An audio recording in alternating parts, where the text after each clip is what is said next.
Hello everyone. Today's topic is normal approximation to binomial. So in theory, suppose we have a binomial distribution with parameters n and p. If n times p is greater than or equal to 5, and n times q equals 1 minus p, is also greater than or equal to 5, then we can use normal distribution to approximate it. It means a binomial distribution. Okay, we can use a normal distribution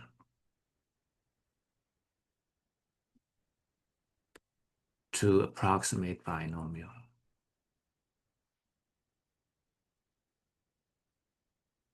Okay. Uh, to make it clear, I want you to look at an applet.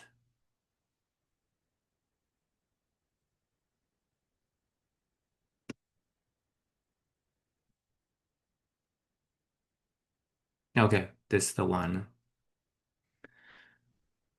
Ours n equals 20, p equals 0.7. So let's change a little bit for, let's see, the 10, okay, and then 0.5. Okay, so that means the distribution is b n equals 10, p 0.5. So that's a binomial distribution. The histogram, this is the histogram of the distribution. That's the histogram.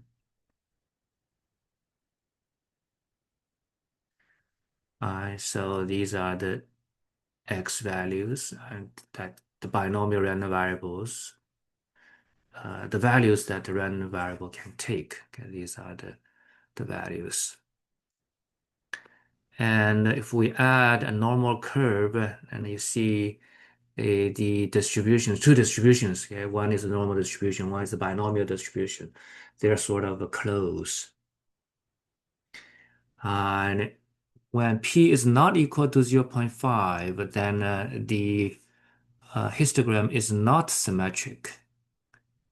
And say, for example, you have a 0.5, okay, then it's not symmetric, but the approximation is not that bad. However, if p is 0.1, then the normal distribution is not that good anymore. That's why normally we assume the empirical rule is that when n times p is greater than or equal to 5. And also, we need another one is because you have 0.9, for example, for p, then even though n times p is 9, but because n times q is 1, the approximation is still not good. So we need like two conditions to hold for better approximation. All right, let me study the theory. Okay, talk about the theory. Let's use 20 and 0.7. It's just for the sake of, I think it's pretty good. So let's use that. It's not totally symmetric, but the approximation is good enough. So I have this random variable x, which is a binomial random variable with having distribution b20. It's 20. And the probability of success 0.7. Suppose we want to find the probability that x is greater than or equal to, say, 10, less than or equal to 15. Okay, suppose that's what we are looking for. Now, what it really means in the histogram, so let me hide normal curve for the moment, then we will put it back. So what it means is, this probability, what it means is the area uh, from the bar 10, okay, this is 10, and then 11, 12, 13, and then 14, 15, okay? So that's the summation of n choose k, 0.7 to the k times 0.3 to the 20 minus k. K runs from 10 to 15, okay? So this is the probability when x equaling 10, this is the probability when x equaling 11 and so forth. So this probability is the same as the sum of the areas of these rectangles, okay? All right, so you needed to make a connection between the probability and the area, all right? Now, let's do the approximation. Okay, put back the normal curve. And because the histogram itself is quite close to the normal curve, so we wanted to use the normal curve to approximate this area. All right, so when we use the normal curve, instead of starting from 10, uh, we're going to start from this point, which is 9.5, and at end at 15.5. Because if you directly use normal distribution, say y is normal, okay, it's normal. And you say probability of x greater than or equal to 10 less than or equal to 15 is approximately y greater than or equal to 10 less than or equal to 15. Then what we're doing would be this area, so, using this area to approximate, which is here. And then you have a here, this is exactly 15. Oh, let me use a line. Line probably is better. Okay, so let me use a line. This one. Okay. And then you have 15 here. All right. Then we're sort of using this area.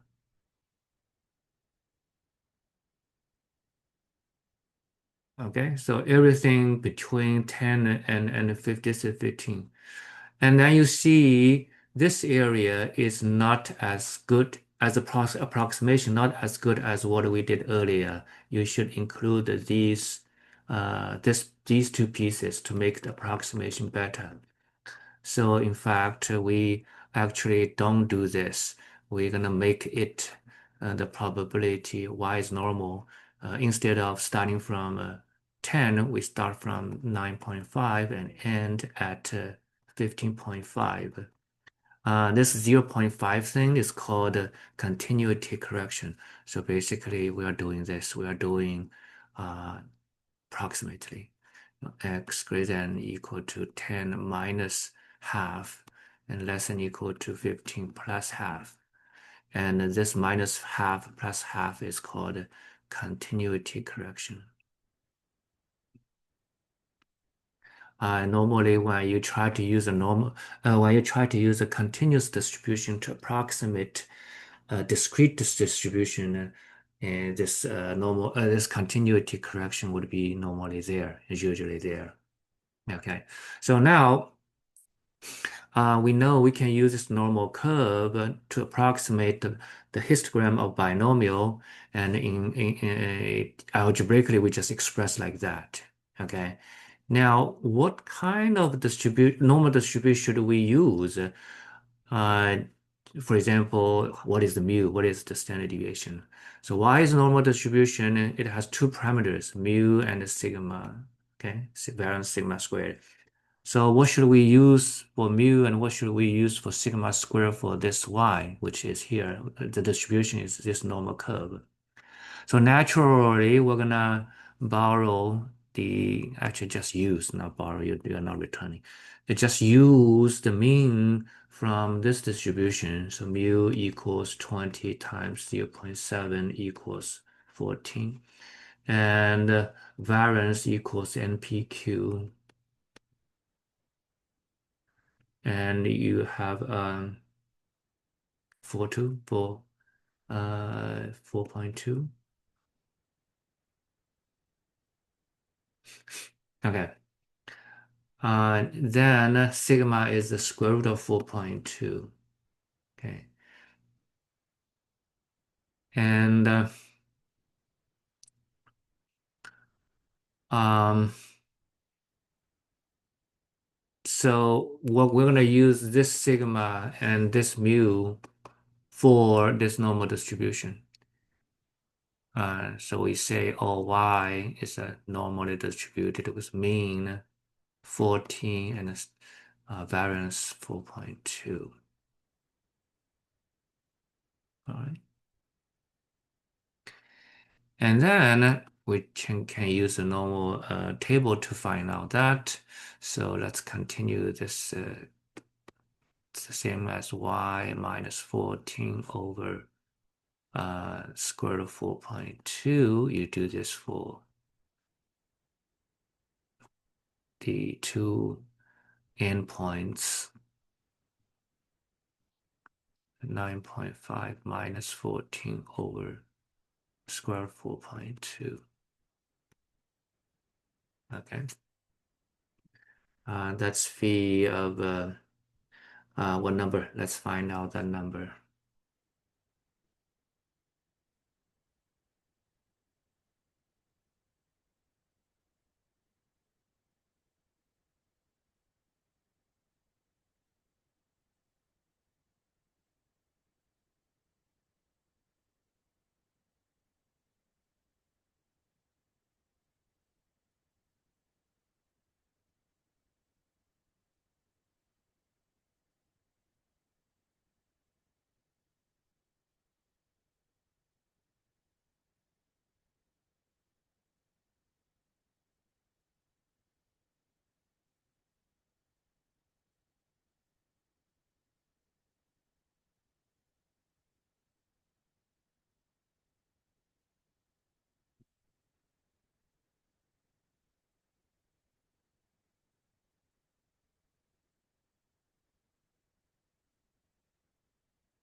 Okay, so I calculate out these two numbers. This number is 0.73 and this number is negative 2.20. Now I can use the table to find out these two probabilities. So the table is here, so I just put it here. Um, let's make it a bit bigger. Negative 2.2. So negative 2.2 is this number. So minus 0.1390 and 0.73. Let's move down. Okay, 0.73.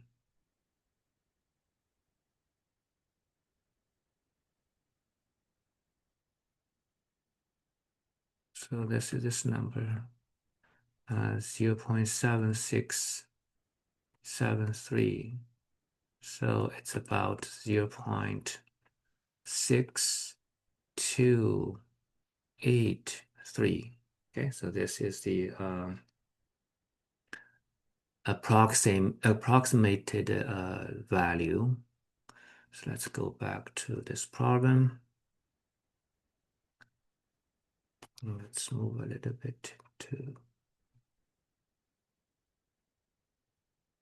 see some. Okay, so that's 0.1390 and equals 0.6283. Okay.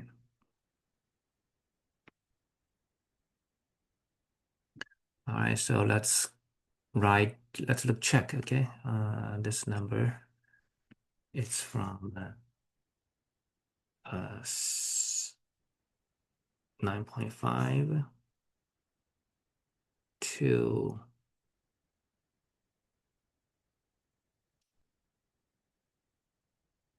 15.5. All right, so actually it's already shown the yellow one. What is the value? Okay, so select the area is um,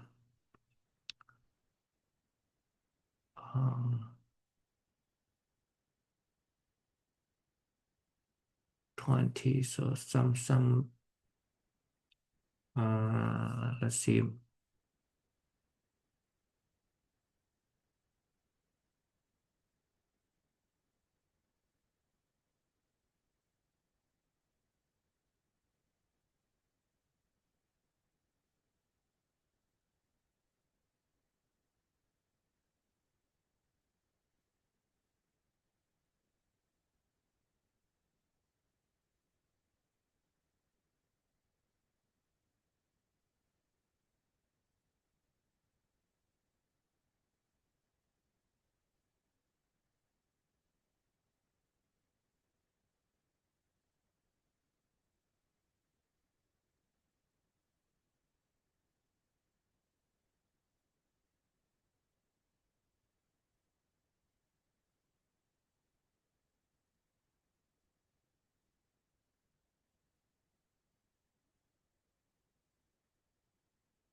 Okay, so I have a mistake here. Uh, the approximated normal probability should be this, but uh, I made a mistake here. It's actually 0.01390. So let's look at this one, negative 2.2. It's this number, 0.01390. Okay, so let's get back to that one. So you have this thing here, and then 0.7534.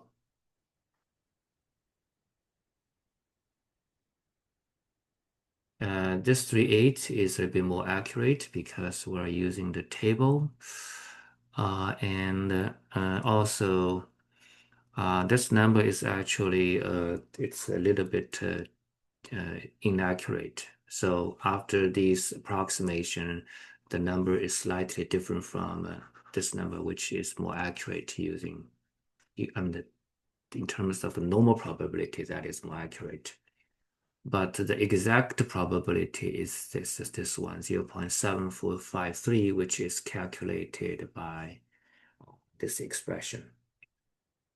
Okay. So this is an example. Let me give the theory of the normal approximation. Okay, so suppose we have a x, which is a binomial distribution with this parameter np, and we wanted to calculate x greater than equal to k1, less than equal to k2, and we use normal approximation. So y greater than equal to k1 minus half, less than equal to k2 plus half. And y would be having a normal distribution with mean n times p and the variance npq. This minus half plus half are called continuity correction. And then we standardize y, so y minus np over the square root of npq. And you do the same thing for the two endpoints.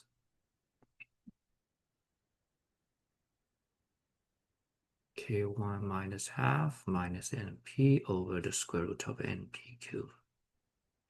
And then finally, we can use this notation for the CDF of a standard normal. So let's just plug in these things. You can use this, you can treat this as a formula, or you'd go through the whole process like this. It doesn't really matter.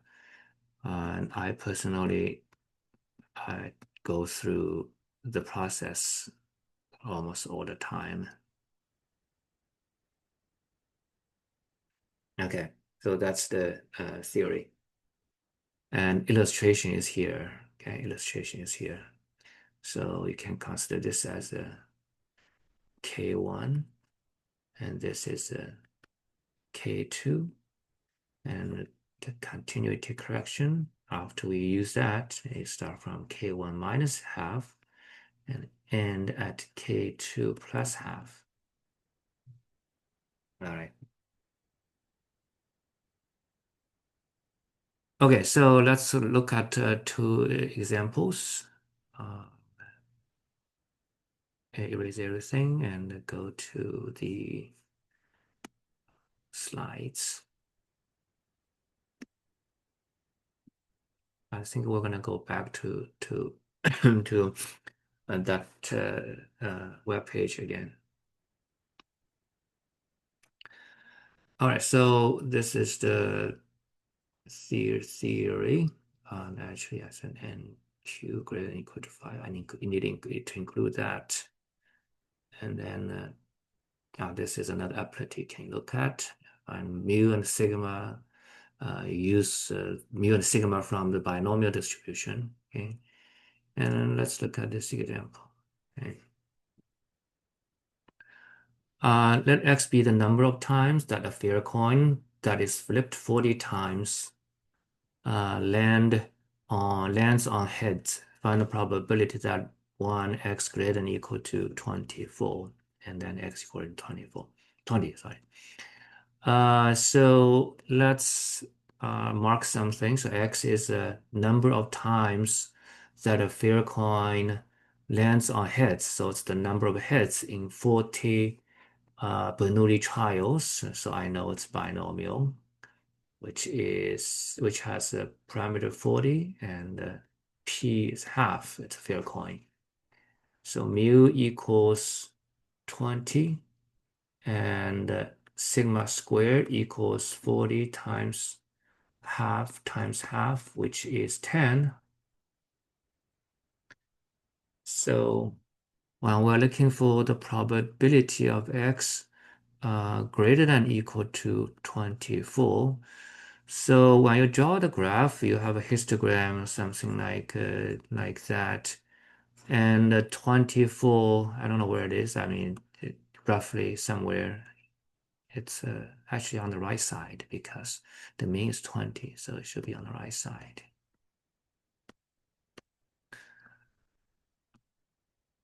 At 21, 22, 23, 24, somewhere here. Okay, that's 24. And it's greater than equal to, so actually it's something like this. Right?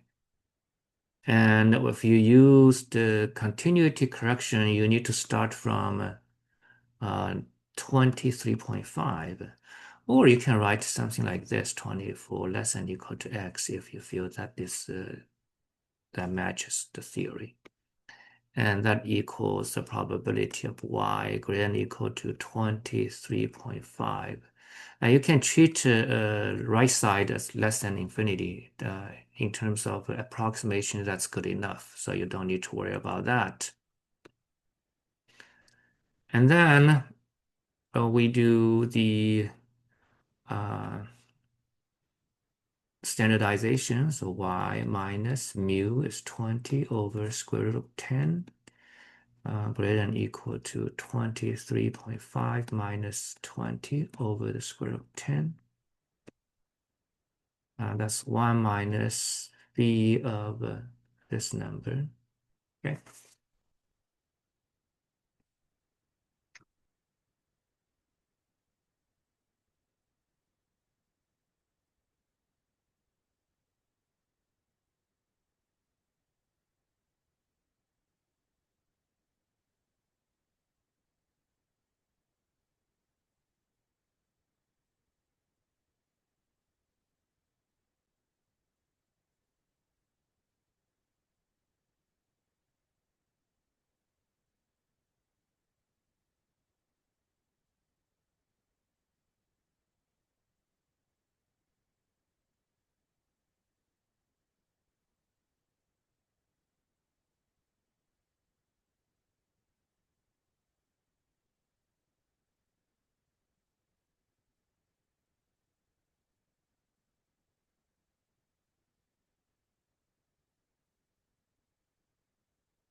Okay, so I calculated this value, 23.5 minus 20 divided by square root of 10, I got to 1.107. And I looked at the table and I got that number, 0.134. We can check from the web page.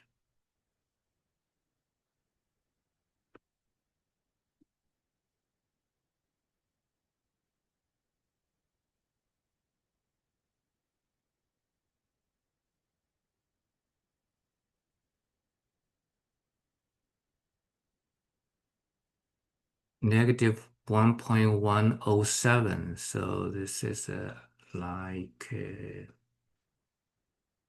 1.1.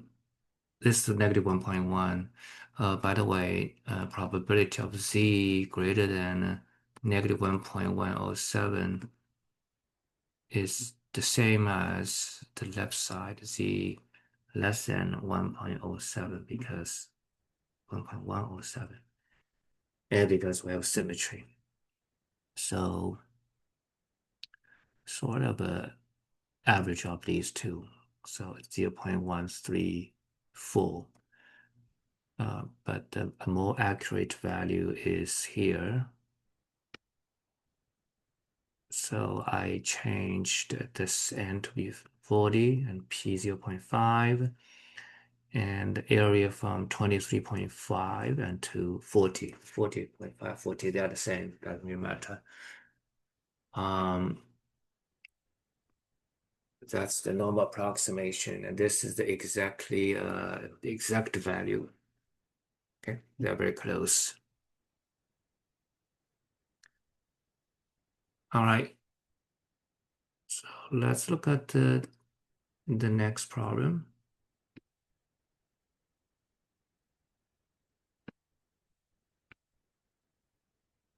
X equal 20. So how to find the probability that x equal 20? You can treat equality as something like greater than equal to 20, less than equal to 20. Then you can do what we did earlier. You do the continuity correction, right? Y less than equal to 20.5, greater than equal to 19.5. And then you use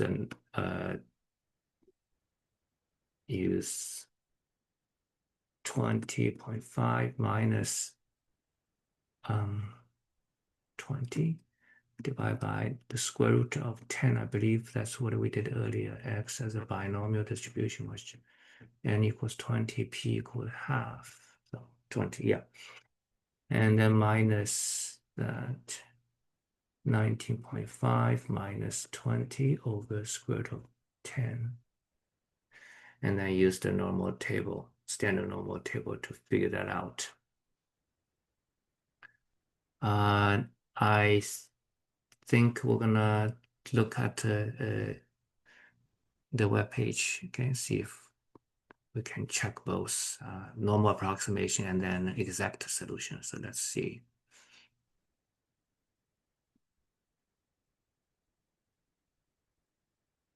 All right. So it's x equaling 20. So I have a 19.5, and then you have a 20.5. Right. So this is even clearer that we need continuity correction. Okay, so the probability of x equaling 20, that is not zero at all. It's actually this probability. But if we don't have any continuity correction, then it basically will get zero, right? If you use y equaling 20, that's actually zero. Y is a normal distribution. Y is a normal random variable, so that's just zero. So continuity correction is very important. Okay, let's get back to another example, and I think I'm not going to solve that problem. Instead, I'll just lay it out. The ideal size of a first year class at a particular college is 150 students. The college, knowing from past experience that on average, only 30% of those accepted for admission will actually attend. Use a policy of approving the applications of 450 students. Compute the probability that more than 150 first-year students attend this college. So we have there are 450 applicants, and 30% of those would accept admission. And the number of uh, accepted students, well, actually attend, okay.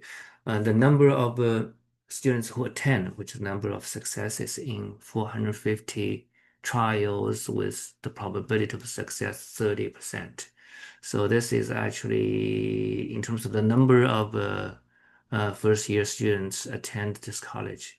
So the number of this, the number of the first year students uh, attend this college is a binomial. It is a binomial distribution. It's binomial random variable, so it has a binomial distribution with n 450 and p equals 0.3. So we're looking for the probability that x, let's call this x, and this is x. It's the number of the first year students that attend this college is x. So we're looking for the probability is more than 150. Okay. Here's another little thing I wanted to emphasize. When we have a word problem, sometimes we have words like more than, at least, at most, or smaller than. And in continuous distribution case, it doesn't really matter, but for discrete case, it actually matters. So this is not equal to the probability of x greater than or equal to 150. In fact, it actually has to be the same as greater than 150, so it's greater than equal to 151.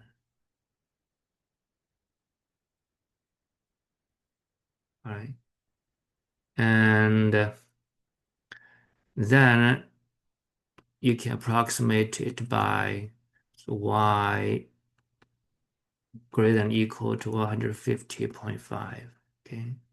So this number is half plus this number, so don't be confused why you add because you have a grade strictly greater than here. Okay. And then you just use what we discussed earlier. That will be 1 minus v of 150.5 minus mu, 450 times 0.3, 135, then divided by square root of 450 times 0.3 times 0.7. All right, that's it. And I'm gonna stop here and um, that's it. All right, I'll see you the next time. Bye bye.